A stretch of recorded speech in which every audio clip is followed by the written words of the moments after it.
चले जी। डेप्रिसिएशन के अंदर हमने अभी सिर्फ दो मेथड ऑफ डेप्रिसिएशन पढ़े हैं।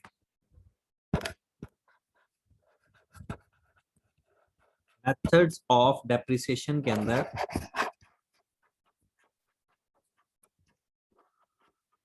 फिलहाल तक हमने दो मेथड पढ़े हैं। अभी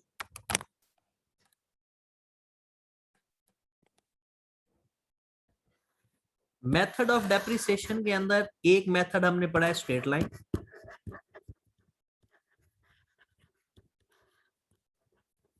और एक पढ़ा है WDV या रिड्यूसिंग बैलेंस मेथड। आपने गौर किया होगा कि इन मेथड्स की वजह से सिर्फ डेप्रिसिएशन की वैल्यू चेंज होती है, अदरवाइज लेजर बनाते हुए या जर्नल एंट्री पास करते हुए कोई परेशानी वाली बात नहीं होती। स्ट्रेट लाइन मेथड के अंदर आपको याद होगा कि हम जब depreciation for the year find करते हैं, डेप्रिसिएशन फॉर द ईयर, तो हमारा तरीकाकार क्या होता है? सबसे पहले हम लिखते हैं 1/1/2000 जो भी होता है, हम ब्रॉड डाउन माइनस डिस्पोजल करते हैं।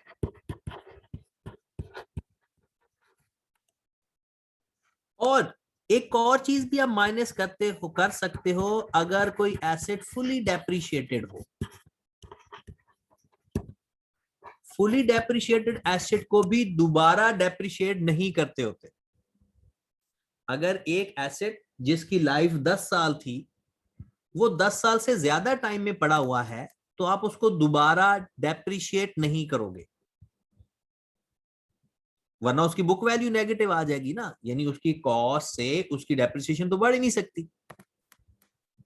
अब इसमें हम काम क्या करते हैं कि जो हम ब्रॉड डाउन लेते हैं स्ट्रेट लाइन मेथड में, ओरिजिनल कॉस्ट, जो डिस्पोजल लेते हैं उसकी भी कॉस्ट, और जो फुली डेप्रिशिएटेड एसेट होगा उसकी भी कॉस्ट।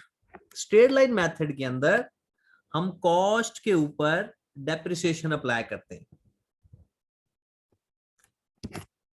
इनको माइनस करके हम इसके ऊपर रेट अप्लाई कर देते हैं, तो हमारे पास उन एसेट्स की डेप्रिसिएशन आ जाती है जो ऑलरेडी मौजूद है। डिस्पोजल को अलग करने का मकसद भला क्या होता है? डिस्पोजल पर, क्योंकि डिस्पोजल हम किसी टाइम भी बेच रहे होते हैं, हो सकता है 2 महीने बाद, 3 महीने बाद, उस साल के, तो इसलिए उस साल जितनी देर हम इस्तेमाल करेंगे उस उतनी देर की डेप्रिसिएशन हम जरूर लेंगे उस साल में।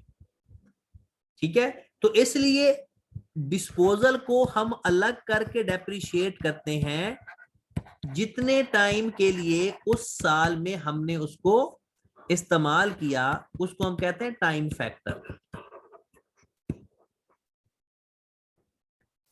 तो हमारे पास डिस्पोजल की डेप्रिसिएशन आ जाती है।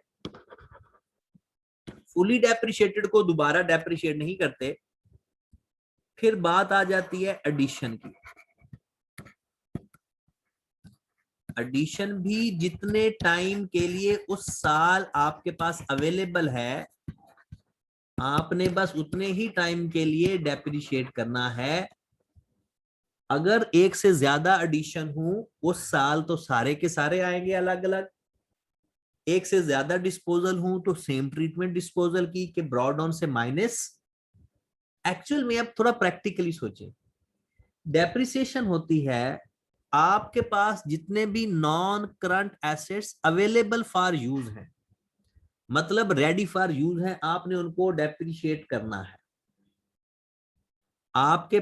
और जितने टाइम के लिए अवेलेबल हैं, आपके पास 10 एसेट्स हैं ऑलरेडी पड़े हुए हैं, आपने 10 को 10 को डेप्रिशिएट करना है।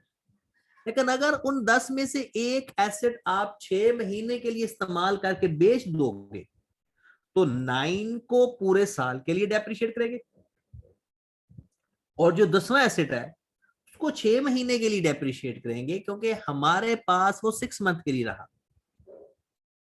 और अगर कोई नया एसेट खरीदा तो चेक कर लेंगे कि उस साल उसको कितना इस्तेमाल करना है या कितने साल के लिए हमारे पास वो कितने टाइम के लिए अवेलेबल था। अब अगर WDV की बात करें तो जो हमारा पहला स्टेप होता है ब्रॉड डाउन के साथ, जो ऑलरेडी एसेट्स अवेलेबल होते हैं, हम ब्रॉड डाउन में से डिस्पोजल माइनस करते हैं। लेकिन इस बात का यहां पर हम ख्याल रखते हैं कि जो ब्रॉड डाउन है उसकी भी हम बुक वैल्यू लेते हैं इस डेट को, और डिस्पोजल की भी बुक वैल्यू लेते हैं इसी डेट को।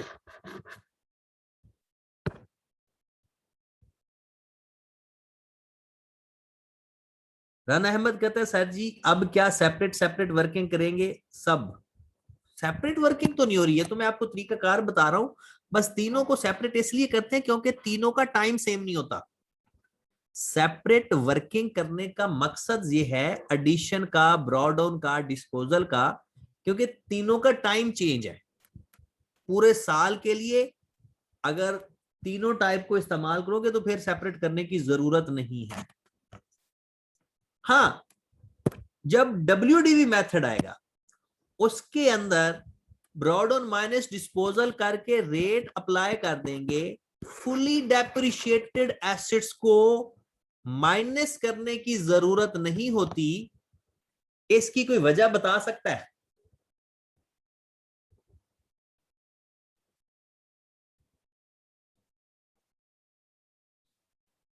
स्ट्रेट लाइन मेथड के अंदर अगर कोई एसेट हमारे पास फुली डेप्रिशिएटेड अवेलेबल है तो वो हम ब्रॉड ऑन से माइनस करते हैं, लेकिन WDV मेथड के अंदर नहीं करते।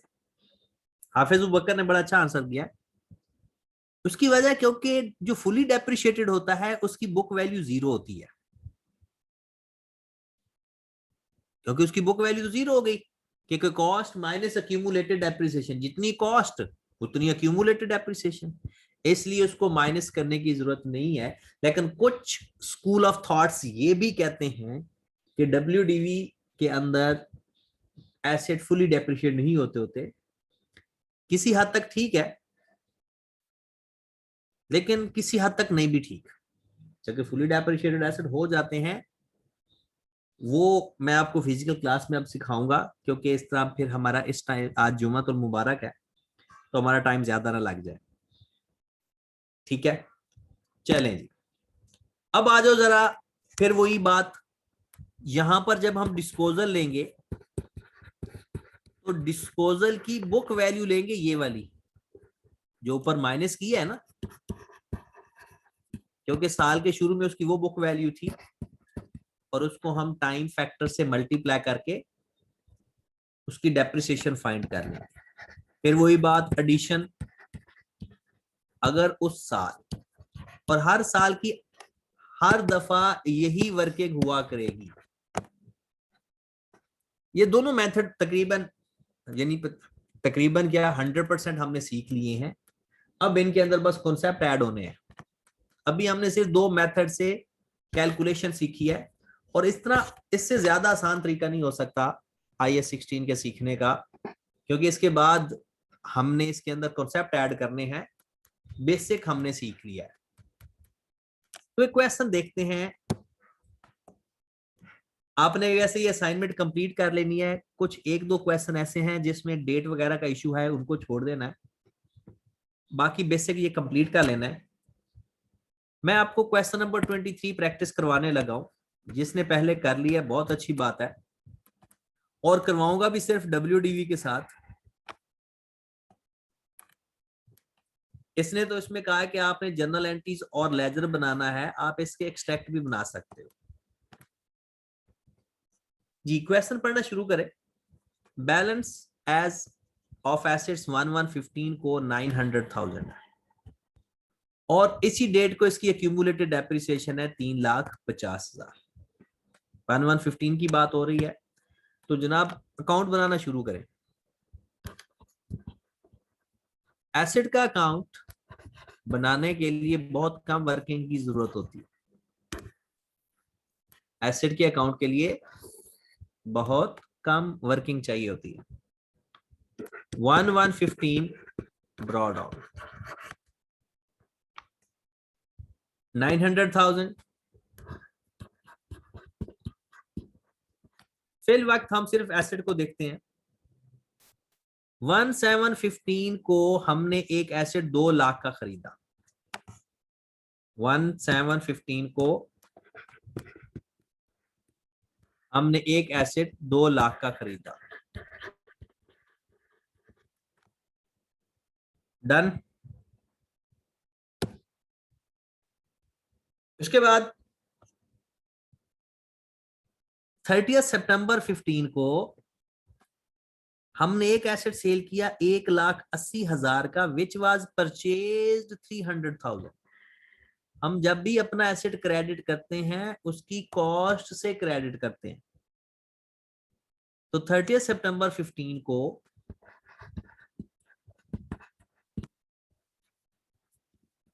डिस्पोजल आ गया हमारा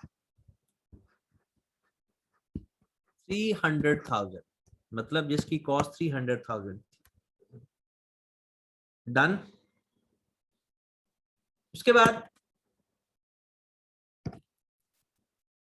आगे आ जाती है 2016 की बात। 2016 से पहले हम इसको क्लोज कर लें 1100,000।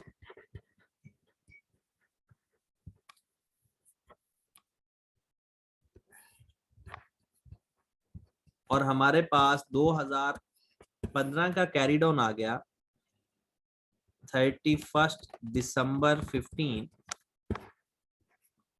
800,000। नेक्स्ट ईयर 2016 को हमारा ब्रॉड डाउन है 800,000। 1116 को हमारा ब्रॉड डाउन है 800,000। ओके होगी बात।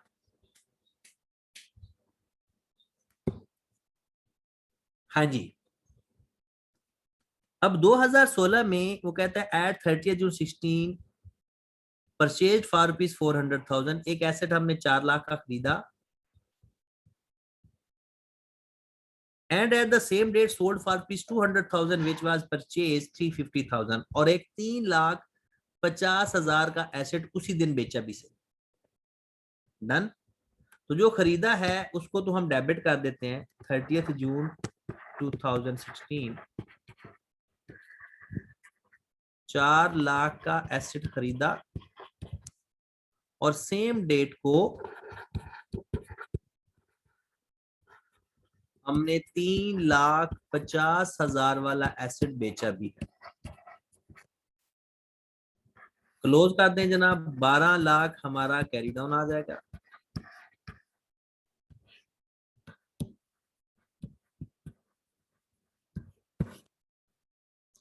तो 31 दिसंबर 16 को कैरी डाउन मेरा कितना आ गया 850,000।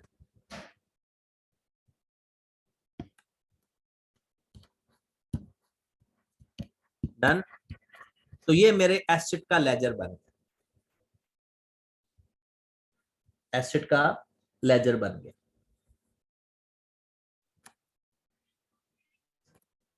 अब मैंने बनाना है अक्यूमुलेटेड डेप्रिसिएशन का लेजर, जो WDV में सबसे ज्यादा इंपॉर्टेंट होता है।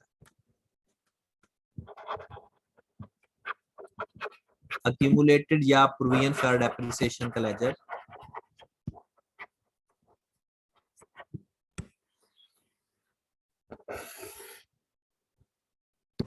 ब्रॉड ऑन है मेरे पास 3,50,000। 1115 को ब्रॉड ऑन है 3,50,000। ओके। अब मैंने 2 काम करने हैं। एक मुझे चाहिए डेप्रिसिएशन फॉर द ईयर और दूसरा मुझे चाहिए अगर कोई एसेट बेचूं तो उसकी अक्यूमुलेटेड डेप्रिसिएशन। राइट। तो 31 दिसंबर 15 को मेरे पास जो डेप्रिसिएशन फॉर द ईयर आएगी, मैं उसकी करूंगा वर्किंग नंबर 1, और 31 दिसंबर, सॉरी, बेचा किस डेट को था? 30 सितंबर 15 को। 30 सितंबर 15 को एक एसेट मैंने बेचा, उसकी अक्यूमुलेटेड डेप्रिसिएशन मैं रिवर्स करूंगा। डन। पहले तो डेप्रिसिएशन फॉर द ईयर की वर्किंग के लिए हमें डिस्पोजल की बुक वैल्यू चाहिए। तो आओ जरा working number 1, depreciation for 31 December 15, depreciation for 31 दिसंबर 15, 1/1/15 को ड्रॉडाउन में से मैं डिस्पोजल माइनस तो करूंगा, लेकिन उसकी बुक वैल्यू, ड्रॉडाउन की बुक वैल्यू मेरे लिए कोई मुश्किल काम नहीं है। ड्रॉडाउन की बुक वैल्यू मेरे लिए कोई मुश्किल काम नहीं है, क्योंकि ये मेरे पास 9 लाख ड्रॉडाउन पड़ा हुआ है। इसमें से मैं 3,50,000 अक्यूमुलेटेड डेप्रिसिएशन का माइनस कर दूंगा, तो मेरे पास ड्रॉडाउन की बुक वैल्यू आ जाएगी 5,50,000। ये मेरे पास आ गई ड्रॉडाउन की बुक वैल्यू, माइनस मुझे अब चाहिए डिस्पोजल की भी बुक वैल्यू। डिस्पोजल की बुक वैल्यू, एक तो ये तरीका कार होता है कि आप फाइंड कर लें, ऐसे 1 by 1 year by year depreciate करते जाए, और एक इसका फार्मूला भी होता है, एक इसका फार्मूला भी होता है। मैं आपको वो फार्मूला सिखाने लगा हूं, जरा ध्यान से एक्टिव हो जाए। इसका फार्मूला लिखें जरा, ये WDV के अंदर काम आता है, क्योंकि WDV में ही तो हमें इसकी बुक वैल्यू चाहिए होती है। अब जरा देखें कि ये एसेट खरीदा था हमने 1/1/2012 को, 2012, 2013, 2014 तक हमने इसको डेप्रिशिएट करना है। मैं क्या, तो फार्मूला हम फिजिकल क्लास में पढ़ेंगे, अभी सिर्फ इसकी जर्नल ट्रांस से पढ़ लेते हैं। 1/1/12 को हमने ये एसेट खरीदा था 3 लाख का।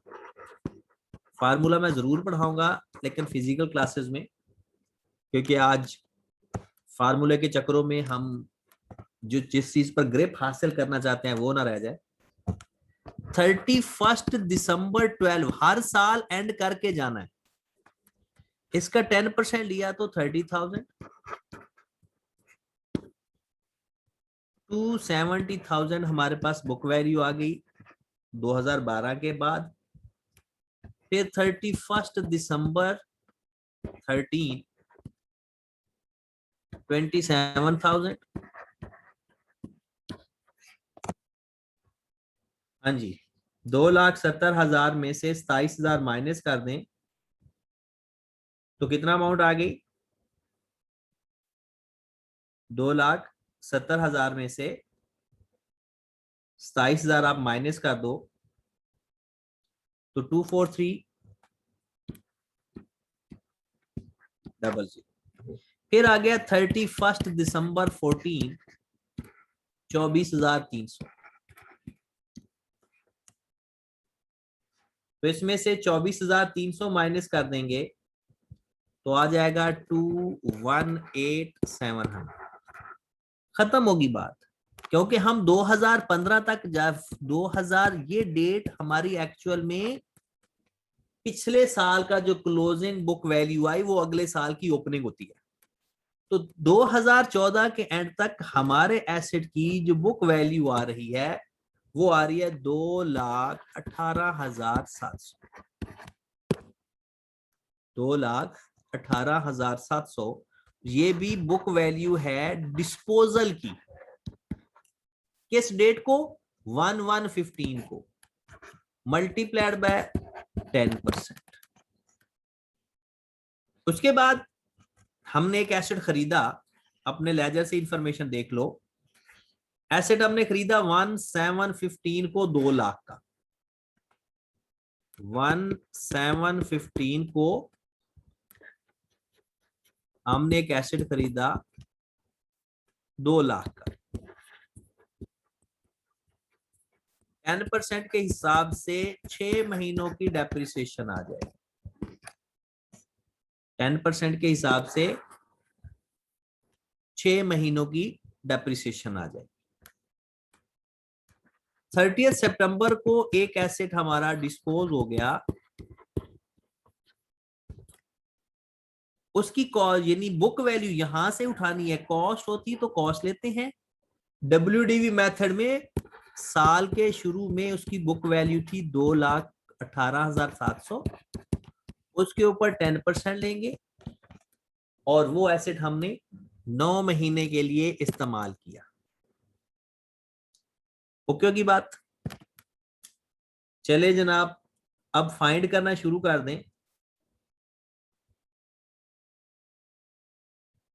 ब्रॉड ऑन की डेप्रिसिएशन आ गई 33,130, 10,000 आ गई एडिशन की, 2,18,700 को 10% से मल्टीप्लाई करो और 9/12 से डिवाइड कर दो, 16,403। ऐड कर दे जरा, कितना आ रहा है?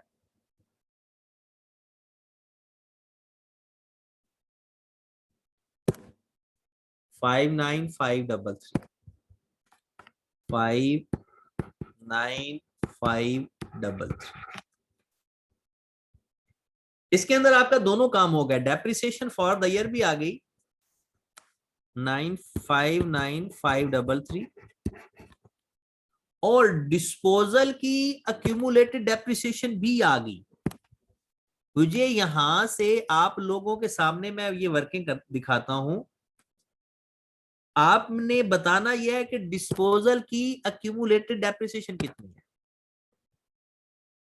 डिस्पोजल की अक्यूमुलेटेड डेप्रिसिएशन कितनी है जी? बताइएगा जरा, डिस्पोजल की अक्यूमुलेटेड डेप्रिसिएशन। एक ये 30,000, क्योंकि आने वाले दिनों में मैंने इसको फार्मूले से कैलकुलेट करवा देना, इसलिए ये ध्यान से देख लें कि कभी इस तरह की जरूरत पड़ जाए। 27,000 24,300 और ये 16,403 भी डिस्पोजल की डेप्रिसिएशन है, ये भी साथ ही अक्यूमुलेट करनी है। जानों की बात। तो डिस्पोजल की हमारे पास डेप्रिसिएशन आ गई 97703, 97703। डन होगी बात जनाब, खत्म हो गया हमारा पहला साल। 31 दिसंबर 15 का कैरी डाउन बता दे। 3,50,000 में हम ऐड कर देंगे 59533 और माइनस कर देंगे 3,11,830, 3,11,830। 2016 का ब्रॉड ऑन आ गया मेरे पास 3,11,830। हाँ जी, 2016 के अंदर एक तो हमारी डेप्रिसिएशन आनी ही आनी है 31 दिसंबर 16, वर्किंग कर लेंगे। और इसी यानी 30 जून को हमने एक एसेट बेचा भी है, उसकी एक्यूमुलेटेड डेप्रिसिएशन भी आएगी। क्लियर होगी बात? तो हम वर्किंग ये कर लेते। डिस्पोजल का 97,703 कहां से आया?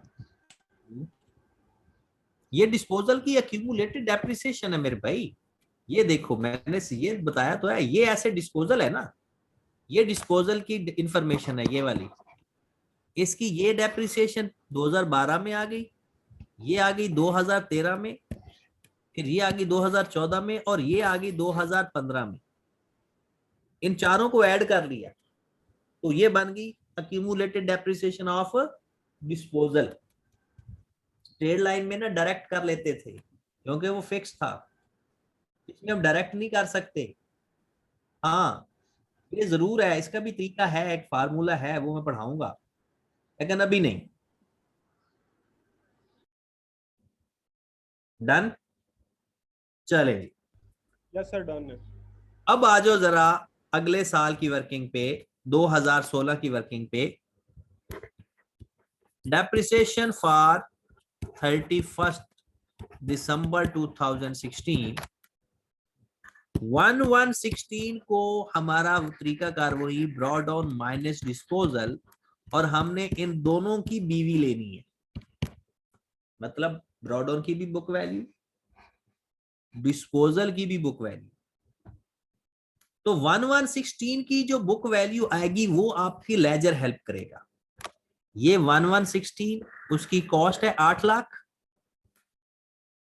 और ये उसकी है अक्यूमुलेटेड डेप्रिसिएशन। 8 लाख में से माइनस कर दें 3,11,830, तो हमारे पास कितना आ रहा है? 4,88,170,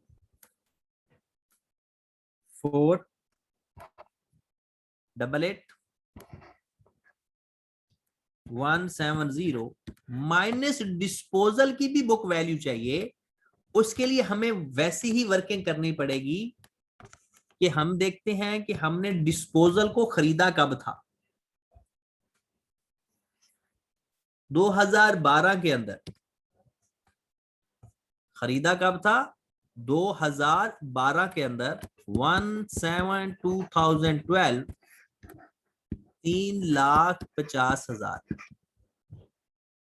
तो उसका पहला साल जो एंड हुआ होगा वो 31 दिसंबर 12 को हुआ होगा। तो पहले साल उसके ऊपर 6 महीनों की डेप्रिसिएशन आई होगी। पहले साल उसके ऊपर 6 महीनों की डेप्रिसिएशन आई होगी, 17,500।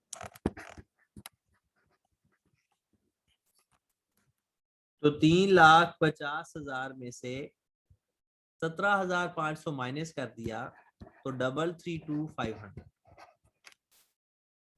फिर 31 दिसंबर 13 33250। जी जनाब, माइनस कर दो तो कितना आ रहा है? 2,99,250।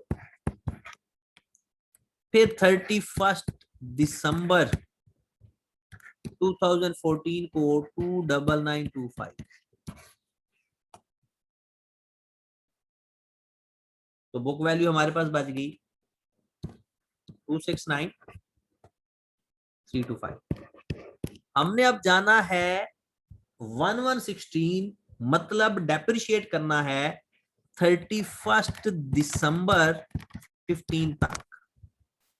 तो 26933,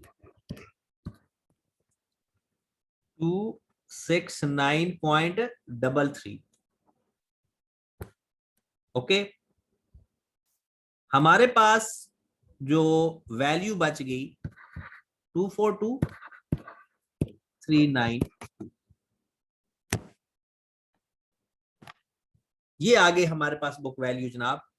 इसको हम यहां से माइनस करेंगे 242,392 मल्टीप्लाइड बाय 10%। बाकी सारा काम वैसे ही है। 30 जून को हमारा डिस्पोजल भी हुआ। डिस्पोजल की बुक वैल्यू है 242,392 multiplied by 10% multiplied by 6/12। Same date को एडिशन भी हुआ। एडिशन कितने का हुआ है? अपना लेजर ही देख लें।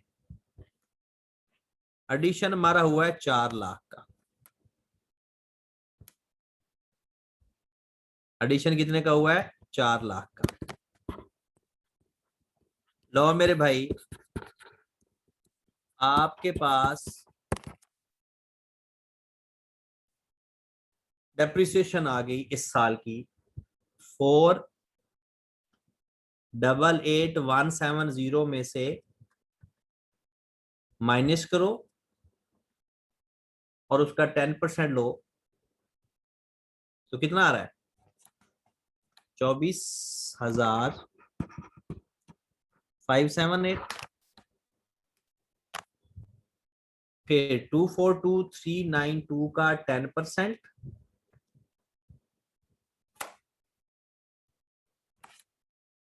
12120, और इसका आ गया 20,000। लो मेरे भाई, डेप्रिसिएशन फॉर द ईयर कोई बता दे मुझे ऐड करके।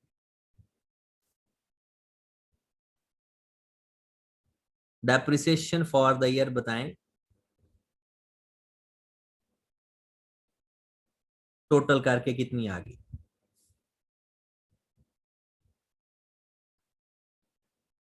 24,578,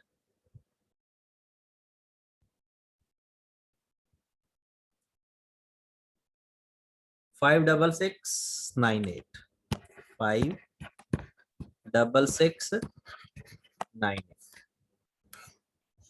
ओके की बात जनाब, आ जाओ जरा, अपना लेजर पूरा कर लो। 56698, और मुझे कोई डिस्पोजल की डेप्रिसिएशन भी एक्यूमुलेट करके बताए।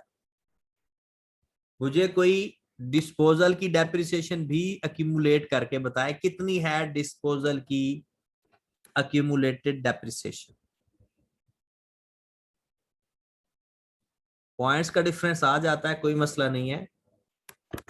119728, ये मैंने आप लोगों का एतबार करके लिख रहा हूं। 119728, जिस बंदे को नहीं पता चला वो ये देख ले। 17,500 प्लस 33250 प्लस 29925 प्लस 26933 और प्लस 12,120 भी इसमें ऐड करेंगे। ठीक हो गया जनाब? कैरीड ऑन फाइंड कर लो। 31 टोटल बता दो पहले, क्योंकि जो आखिरी एक साल हो, 2-3 साल हो, तो आखिरी का टोटल करना जरूरी होता है। टोटल बताएं कितना आ रहा है? टोटल 368,528। अब कैरीड ऑन बताओ कितना आ गया मेरा? 368,528, 31 दिसंबर 16, 248800। ये हमारे पास लेजर बन गया अक्यूमुलेटेड डेप्रिसिएशन का। और सबसे ज्यादा इंपॉर्टेंट ही यही है, मेन तो आगे बाकी चीजें ही नहीं है इतनी ज्यादा। उसके बाद देखें जनाब डिस्पोजल का लेजर।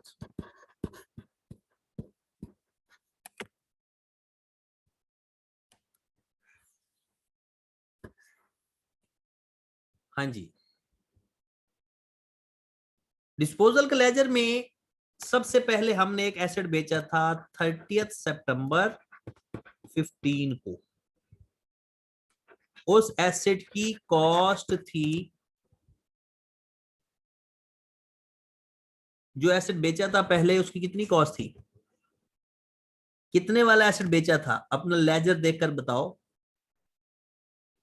हमाद बार बार हाथ जोड़ के कह रहा है कि सर एक्यूमुलेटेड डेप्रिसिएशन का लेजर दिखा दें। देख लिया है? चले, हमारा एसेट था 3 लाख का। उसकी एक्यूमुलेटेड डेप्रिसिएशन भी कोई बताए, जो पहले एसेट बेचा था उसकी एक्यूमुलेटेड डेप्रिसिएशन भी कोई बता दे। 97703 बेचा कितने का था? 1,80,000 का। लो जनाब, बाकी हमारे पास जो बैलेंसिंग फिगर आएगी या वो गेन आएगा या वो लॉस आएगा। तो यहां पर मेरा profit and loss account debit हो रहा है डिस्पोजल से, तो मेरा लॉस होगा ये 22 बल्कि 2297। हमारा लॉस आ गया पहले डिस्पोजल के ऊपर 2297। फिर आ जाओ 30 जून 16 को एक एसेट बेचा,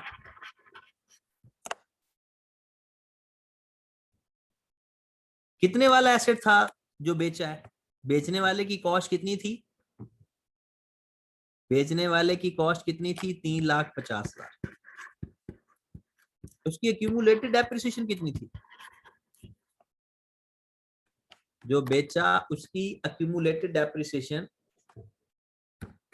119,728।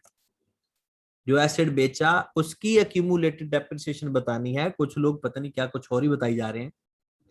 ये बेचा कितने का?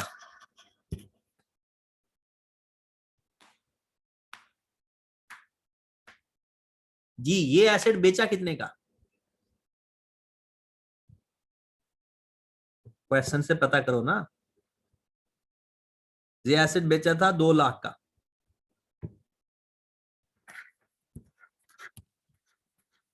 लो जनाब क्लोज कर दें। इस पर भी नुकसान ही आ रहा है मुझे लगता है।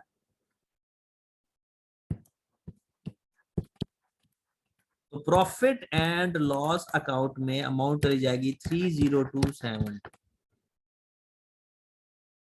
डन। अच्छा मुझे ये बताएं, हमने डिस्पोजल की सिंगल एंट्री सीख ली थी, कंपाउंड एंट्री या नहीं? हमने कंबाइंड जो एक कंपाउंड एंट्री पास करनी थी वो सीख ली थी या नहीं? चले एंट्रीज पास करते हैं। आ जाओ जरा, क्योंकि इंफॉर्मेशन आपने बतानी है। बस ये एंट्री सीख लो, क्योंकि उसके बाद जुम्मे नमाज जुम्मे का टाइम हो जाना है, तो ये एंट्री सीख लो। सबसे पहली एंट्री, मैं हर साल की अलग अलग एंट्री पास करवाऊंगा आपको।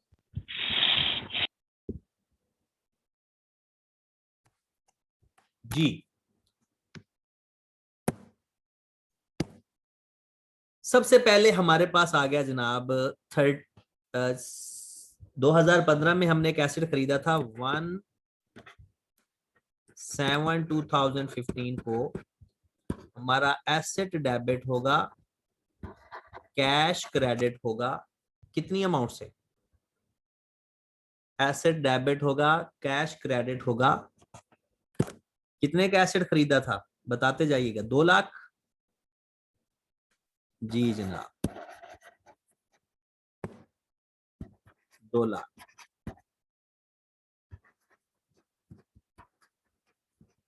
फिर 30 सितंबर को हमने एक एसेट बेचा। फिलहाल 4 एंट्रीज पास करते हैं, फिर आज मैं इसकी कंपाउंड एंट्री पास करवाता हूं।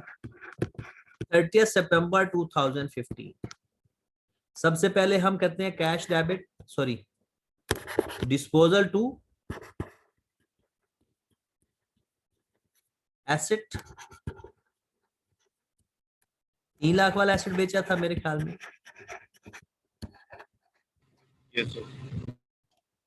फिर हमने accumulated depreciation to disposal। Disposal की accumulated depreciation आई थी पहले वाले की 97703। 97703 फिर हमने cash to disposal entry pass की 1,80,000 से।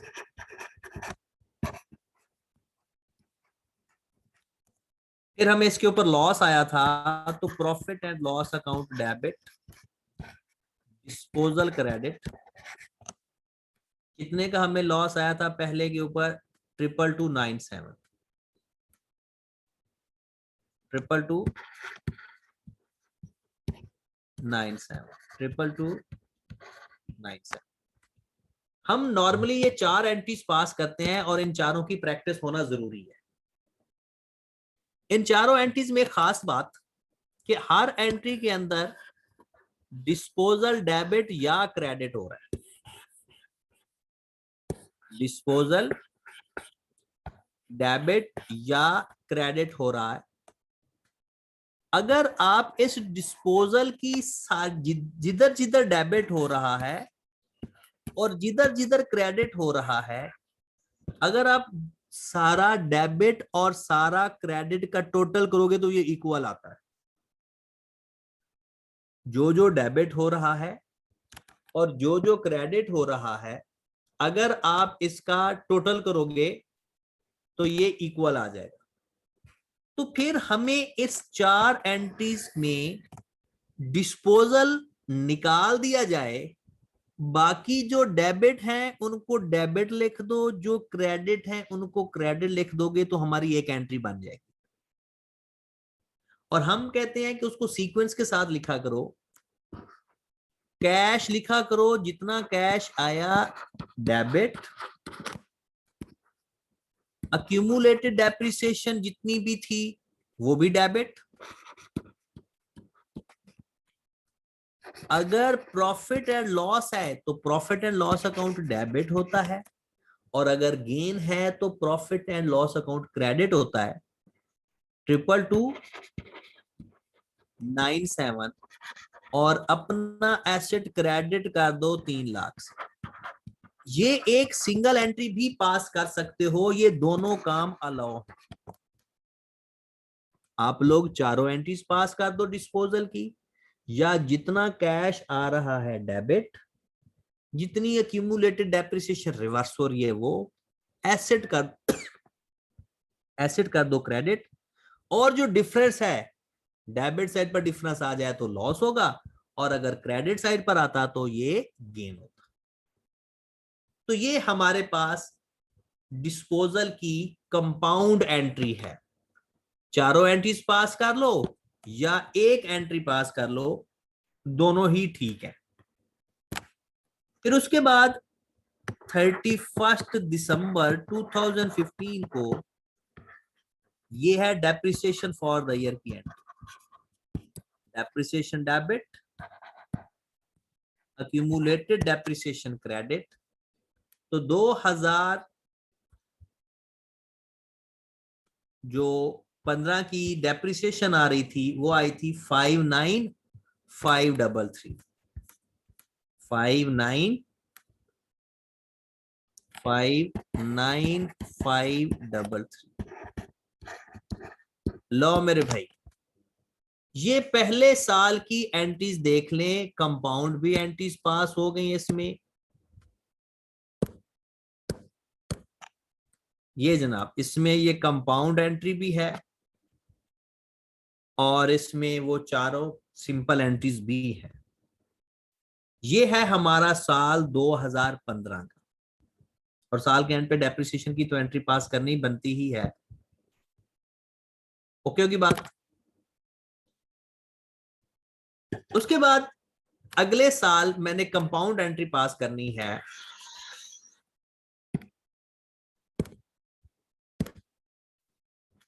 जी, हमारा काम हुआ है 30 जून 2016 को एक एसेट खरीदा 4 लाख वाला। Asset debit, cash credit 400,000। Asset debit, cash credit 400,000। Done. फिर हमने 30 जून को ही डिस्पोजल की एंट्री पास करनी है, और अब हमने कंबाइन एंट्री पास करनी है। हाफिज अबू बकर साहब कह रहे हैं कि एक सवाल है, पूछे भाई, सवाल पूछे, सवाल पूछते हुए टाइम ना लगाया करें। कैश डेबिट कितने का बेचा था, दूसरा एसेट कितने का बेचा था, कोई बताएगा? दूसरा एसेट हमने 2 लाख का बेचा था, दूसरा एसेट हमने कितने का बेचा था, 2 लाख का, तो 200,000, 2 लाख डेबिट। उसकी अक्यूमुलेटेड डेप्रिसिएशन कितनी आई थी, दूसरे एसेट की अक्यूमुलेटेड डेप्रिसिएशन आई थी 119,728। और तरीकाकार ये होता है कि आप एसेट क्रेडिट कर दो, वो एसेट था 3,50,000, जो इन तीन का डिफरेंस होता है, अगर डेबिट साइड पर डिफरेंस आ रहा हो तो लॉस होता है, और अगर क्रेडिट साइड पर डिफरेंस आएगा तो गेन होगा। तो ये तो हमें पहले ही फाइंड कर चुके हैं कि इसका लॉस है 3027। ये है मेरे भाई कंबाइन एंट्री किसी भी डिस्पोजल के केस में। 4 एंट्रीज पास कर लो या एक ही एंट्री पास कर लो, डन। उसके बाद 31 दिसंबर 2016 को depreciation to accumulated depreciation entry pass हो जाएगी 56698, 56698। तो ये हमारी जनाब एंट्रीज पास हो गई। तो इंशाल्लाह मंडे से हमने इनके अब कॉन्सेप्ट पढ़ेंगे। कॉन्सेप्ट में क्या होता है, 2 एसेट एक्सचेंज हो रहे हो तो क्या करना है, कोई ऐसे एक्सपेंस आते हैं जो बाद में कैपिटलाइज करते हैं। अगर आप अपनी एस्टिमेशन चेंज कर दो, मतलब लाइफ चेंज हो जाए, रेट चेंज हो जाए, तो क्या करेंगे। यानी बड़े इंटरेस्टिंग चीजें हैं आने वाले दिनों में। ठीक है, तो इंशाल्लाह हम मंडे को मुलाकात होगी। ओके जी, अल्लाह हाफिज। क्या कह रहे हो?